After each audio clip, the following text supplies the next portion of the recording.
Narito po naman ang sulyap sa iba pang mga balita. Pinarangalan ang mga programa at personalidad ng Kapuso Network sa katatapos lang na Kasayahan 2014 ng College of Liberal Arts and Sciences ng Malabon University. Mismong mga estudyante ng universidad ang pumili sa mga nagwagi. Kinilala bilang Most Outstanding Female News Presenter of the Year si State of the Nation anchor Miss Jessica Soho. Ako natutuwa kasi ibig sabihin lang na ang mga kabataan ngayon may pakialam sa nangyayari sa ating lipunan.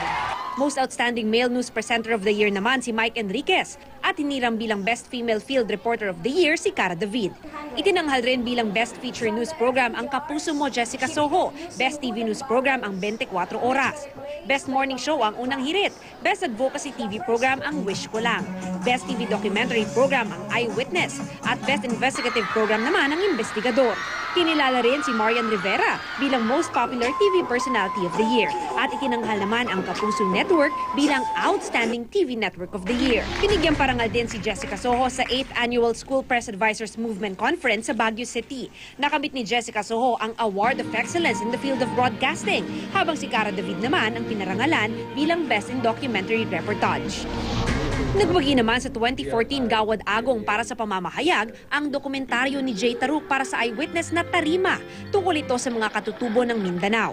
Kinikilala ng kompetisyong ito ang kontribusyon ng mga mamamahayag na nagbigay ng boses sa mga katutubo at kanilang pangangailangan. Nominado rin sa kompetisyon ang dokumentaryo ni Cara David na mga dato ng mahagsay at silang wala sa mapa ng real time. Pinarangalan naman bilang Most Outstanding Social Media Advocate ng Santa Isabela College, Manila ang isa pang haligi ng GMA News and Public Affairs na si GMA Network Vice President for Professional Development, Howie Severino. Ginawaran din ng GMA Network ng Best Innovative Social Media Campaign Award para sa Think Before You Click Advocacy.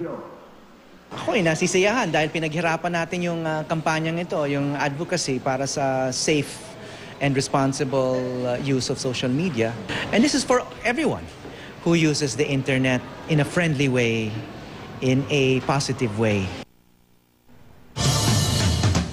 Sa ngalan po ng lahat ng bumubuo ng GMA News and Public Affairs, marami pong salamat sa dagdag inspirasyon sa aming pagtatrabaho. Makakaasa po kayong lalo pa naming pagbubutihin ang paghahatid sa inyo ng patas at walang kinikilingang balita sa ngalan ng serbisyong totoo.